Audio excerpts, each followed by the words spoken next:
been 2 years now since I picked up my Tesla Model 3, and I'm going to do a 2-year review for you guys today. And we're going to cover everything from the driving experience to the cost of charging to the entertainment. We're going to go over everything. This is going to be a very comprehensive video. I'm going to put a time index in the description. Let's get started. We have a lot of information to cover today, so I'm just going to use my phone here just to make sure that I don't miss anything. Let's start with a little bit of background and context. So I'm driving a Model 3 long-range rear-wheel drive. I've driven a total of 45,000 kilometers, which is about 28,000 miles over this 2-year period since I picked up the vehicle. Over a combined 4-season, in terms of my range and what I've achieved in terms of my efficiency, that kind of stuff, I'm pretty much at rated range, which for a Model 3 is going to be 150 watt-hour kilometer or 239 watt-hour mile. So I've basically achieved that on average over the 4 seasons that we have here. I'm just outside of Toronto, Canada. So I know that these numbers have changed a little bit for the 2020 models. Efficiency has gone down a little bit actually, but very slightly. These numbers will still be very good to work with even if you have a 2020 Model 3 or you're thinking of getting a 2020 Model 3. And lastly, I just wanted to tell you how much energy I've actually used. So I've used 6,750 kilowatt hour of energy. 90% of my charging has been done at home and 10% has been done on road trips. I only use a supercharger typically if I am on a long road trip. All right, let's move on to the next topic. Let's move on to the charging costs over the past 2 years. So 90% of my charging has been done at home overnight with the overnight energy rates to keep costs as low as possible. And 10% of my driving has been done on road trips. So 10% of my charging costs have been through the supercharger network. Let's take a poke at these figures. So over the past 2 years, I've spent at home on my charging overnight, $607 Canadian. Not sure what that is in US in today's exchange rate, but I'm sure it's next to nothing. So I'm averaging $303.50 Canadian per year in charging costs for charging at home, which is 90% of my driving. 10%, as I mentioned, is from the Tesla supercharging network. I've taken maybe 2 or 3 long trips, one of them, actually 2 of them, up to the Quebec City area, Charlevoix. I highly recommend that if you want to go on a nice road trip with your Tesla. Beautiful area. Okay, let's take a look at those supercharging numbers. So in supercharging costs, $222 over the past 2 years. That's about $111 per year. And again, that's in Canadian money. So it's next to nothing US or to the euro or the pound. Our dollar's not so great. Okay, anyhow, that's a completely different topic. Yeah, so over 2 years, the total, 100% of my driving, total cost over 2 years, 829 Canadian dollars. It doesn't get much better than that. If you compare that to a typical ICE car, it's just, well, there's no comparison. It's been a heck of a lot cheaper in terms of cost to charge or quote unquote fuel the vehicle. Next up, we have maintenance costs, and this is going to be a super quick segment. Maintenance costs, zero, goose egg as we say in Canada, nothing. Let that sink in for a moment. Over the past 2 years, I spent zero on any type of maintenance. I haven't even done the air filters.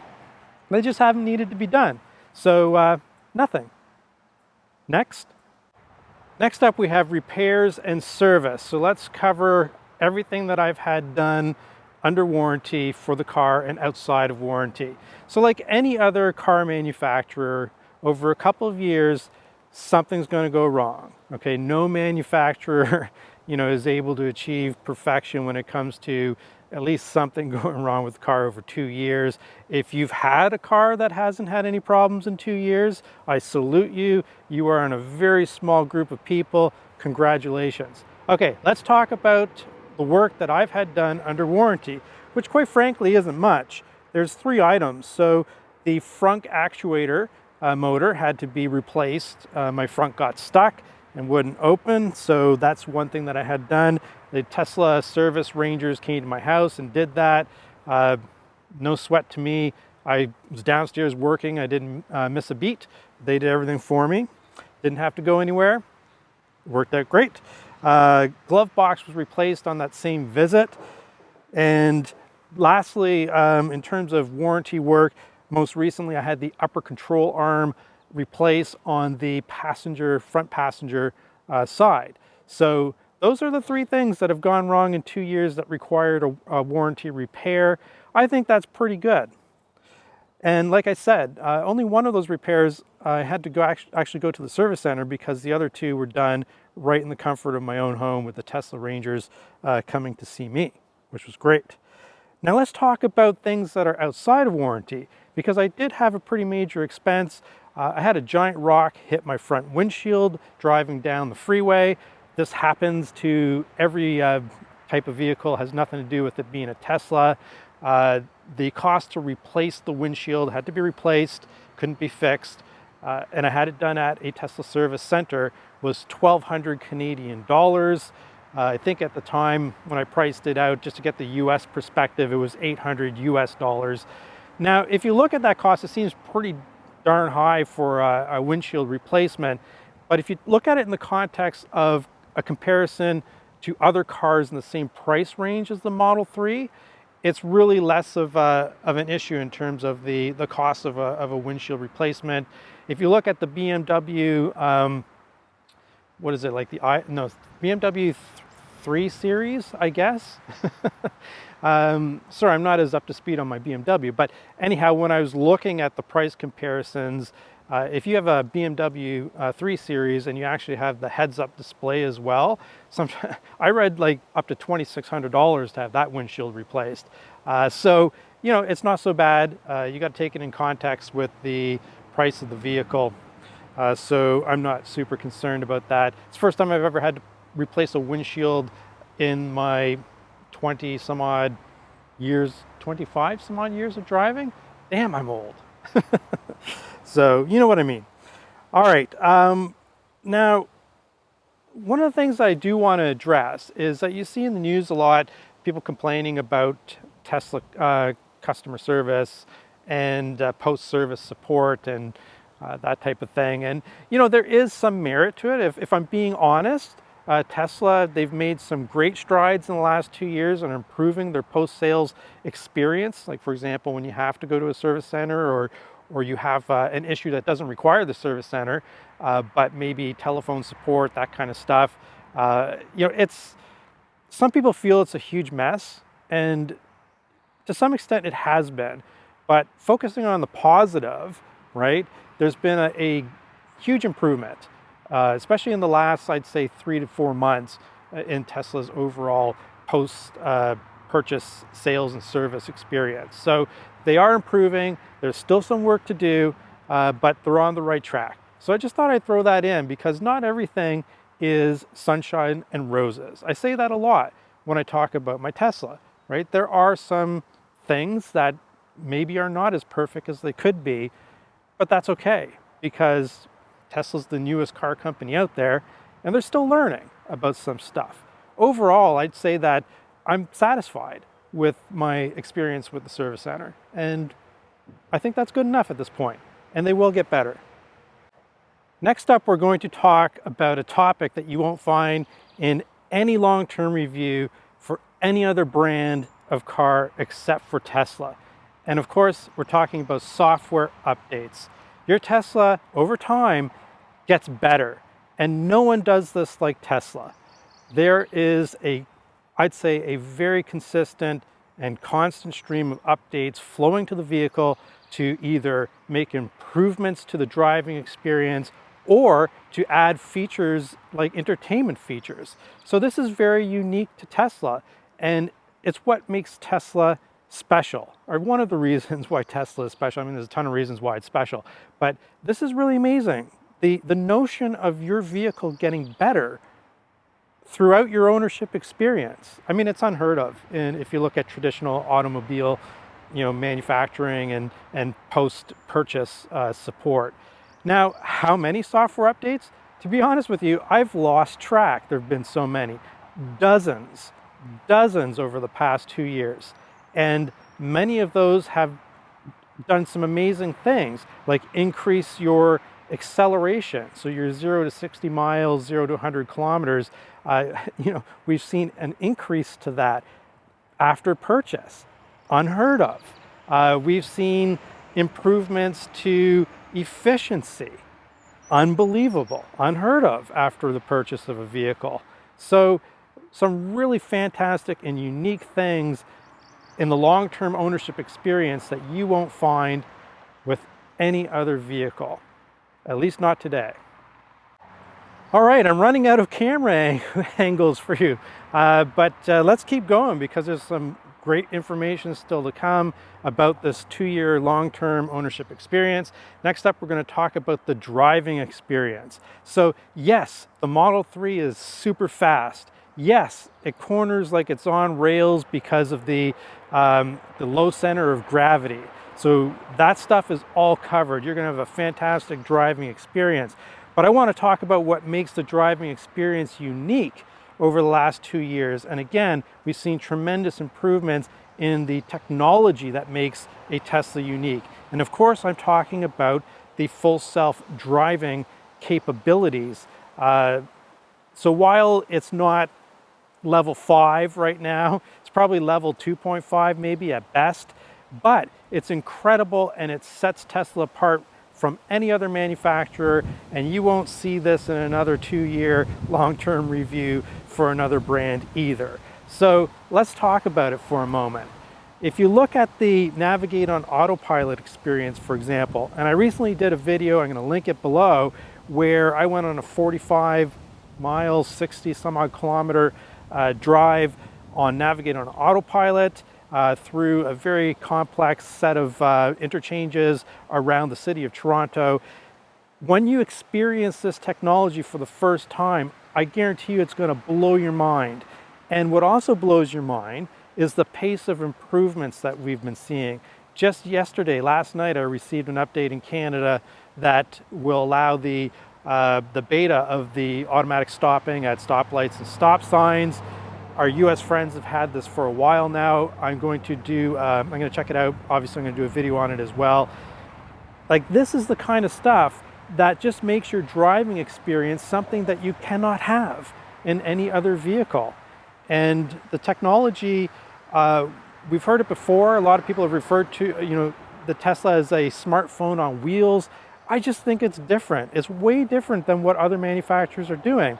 If you look at Volkswagen, for example, there was in the news just a couple days ago about how, from a software perspective, they are so far behind and they've outsourced all of their software development. And one of the internal senior person at Volkswagen was saying that it's going to take them years to figure out how to do this in-house so that they'll be able to compete with the likes of a Tesla. So this does make the driving experience of a Tesla unique, the full self-driving capabilities, and also, which we're going to talk about coming up, the entertainment features, which is part of the technology of the vehicle that I'm kind of lumping together that makes it unique. So we'll get to the entertainment stuff, I promise you. But before that, I want to talk about something else as well. A lot of people are considering the SR Plus when they're looking at a Tesla Model 3. That is a rear-wheel drive vehicle. Mine, again, is the long-range rear-wheel drive. So let's talk about winter and rear-wheel drive. Yes, you can. The rear-wheel drive is surprisingly stable in winter on roads that are covered in snow. I've done many videos about this, of course, being Canadian. So I will link a couple in the description so that you can take a look and see if the winter driving meets your needs in terms of a rear-wheel drive vehicle. But I can tell you that you have to try extremely hard to get the Model 3 to spin out of control.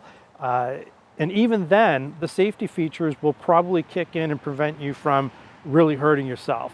So I'm talking about the electronic stability control, I'm talking about the ABS, I'm talking about whatever secret sauce that Tesla has in its algorithms for winter driving. To experience it is absolutely amazing. I've driven many rear-wheel drive cars in the past in the wintertime with some form of electronic stability control and ABS. And I tell you that Tesla has done something remarkable. They have made a rear-wheel drive almost feel like an all-wheel drive. And I'm not the first Tesla YouTuber to say this. The winter driving experience with a rear-wheel drive is nothing to fear. And again, I will post a couple links down in the description of some videos where you can check out the winter driving experience. But I'm here to tell you, over 2 years, I think 3 winters over 2 years, no issues whatsoever. I do recommend though, and this is the same if you're going to get the all-wheel drive model, the Tesla Model 3, get snow tires. I mean, it doesn't matter if you have all-wheel drive or not, get snow tires if you live in a northern climate and you get a lot of snow. And there's no substitute for snow tires. Did I say that enough? Am I stressing that? Yes. Last but not least, I want to talk about the entertainment features, and I'm going to talk about them in the context of my experience over the last 2 years rather than some type of a full review of the features and capabilities of these entertainment features and their settings and stuff like that. It's just going to be about the experience of entertainment over the past 2 years, consistent with this being a 2-year review. So when I first picked up my Model 3, the entertainment features were fairly basic. We had a streaming service, which is Slacker, so it's still available today. But that's it. We did not have any Spotify. We had TuneIn that was available. We had radio that was available. And for the most part, that was about it in terms of your entertainment options and experience from 2 years ago. And my car, for context, the VIN number is 29,000XXX. Can I say XXX on YouTube? Well, I don't know. We'll find out. But anyhow, it was pretty basic. And the experience part over the last 2 years relates to the software updates that I talked about earlier. So over the last few years, there's just been a plethora of entertainment options that have been provided to owners. So if we click on entertainment, for example, we can see that we have full, what Tesla calls a theater experience. In Canada, it's going to have some different stuff than you see in the US. Like, for example, we don't have Hulu here. I'm not sure about Europe or Australia or other places in Asia, what type of different experiences they have here. So I'm only speaking to the Canadian experiences or Canadian experience. So we have Netflix, we have YouTube, Twitch. So these are the primary entertainment options for streaming that we have. These did not exist when I picked up my vehicle. So again, over the 2 years, consistent with the theme of your car getting better, we now have some awesome entertainment options. Netflix, works just like home, right? And it takes advantage of this 15-inch screen, which you're not going to see in another vehicle. You just will not see these entertainment options in another vehicle on a screen this size, or on a screen maybe any size. I'm not aware of another vehicle that has these entertainment options. If you have one and you have Netflix, please let me know in the comments, because I would love to know if there's any other manufacturers out there doing anything remotely like this. I'm not sure there is. I'm pretty sure that no other manufacturer is giving arcade level games to the purchases of their vehicles. This is something that's absolutely incredible. I'm not a huge gamer myself, but I do dabble, and I appreciate that when I'm waiting for somebody, for example, I'm picking somebody up and I'm waiting for them, one of my kids or something like that, that I have some things that I can do while I'm waiting. Any parent can relate to this. So you can spend a half hour, an hour, whatever, just going through these various games. Now, I've tried most of them. I'm probably my favorite so far is Beach Buggy Racing. I've always enjoyed racing games, so this is fantastic. And Fallout Shelter was actually just added in this latest release, and that's another great example of how the entertainment features continue to get better. Also, what was added, I'd say maybe, I don't know, 6 to 9 months ago. It's really hard to remember because the pace of the updates are just fast and furious. But we now have Spotify, which is really cool. But I've had my beefs with it. It's lacking some features that you would get on your Android or iPhone experience or your desktop experience. There's some confusion in labeling, where if you're listening to a radio station, there's a plus sign here where you can add a song. The plus is the same thing as hearting the song on the mobile apps. It's kind of a confusing mess, but that being said, is there for you to use if you're a Spotify subscriber. And that might be a good segue into what can be improved in the next year or two, right? Hopefully sooner rather than later. Is I would really like to, and I know I take some heat from this in the Tesla community sometimes, I don't know why, but I would really like to see an app here where you could launch Apple CarPlay or Android Auto. There's just so many apps that, like Waze or Glimpse, or there's just a number of them that simply aren't available here in your Tesla, but you might be used to using if you're coming from a vehicle that has Android Auto or Apple CarPlay. There's two ways I would see this being resolved in the future. One is that Tesla comes up with its own app store, and the developers of these apps, I guess, migrate their app platform so that it's supported by Tesla amongst all the other platforms they support. And that's one option. The other option is, and I don't think there's a snowball's chance of this happening, is CarPlay and Android Auto. And the reason why I don't see this happening is my understanding, and I did spend some time looking at the T's and C's and what the auto manufacturers have to agree to when they offer Android Auto or Apple CarPlay, is they're agreeing to send telemetry data and other usage data that Tesla probably does not want to share with Google or with Apple. So I totally understand that, and I think that's the real reason why we don't have it today. So Tesla, if you're watching this video, somebody at Tesla, can you please just launch your own app store then, so that we have access to some more apps that consumers use that would be really helpful to have access to. And again, I'll mention Waze or Glimpse as a couple of really great examples. Another great example is Apple Music, right? Next to Spotify, I mean, Apple Music is the next biggest music streaming service out there, and to not have access to Apple Music, I think, frustrates a lot of people. So yeah, what more can I say? But there is a great hope that this will change, that we will get an app store of some sort, because we know our cars get better over time. And that's been a consistent theme of this review. And I think that's a great place to leave it. Your car gets better over time. Let that sink in. Hit that subscribe button. Leave me a comment. I appreciate your watching my videos. Tesla Canuck, over and out.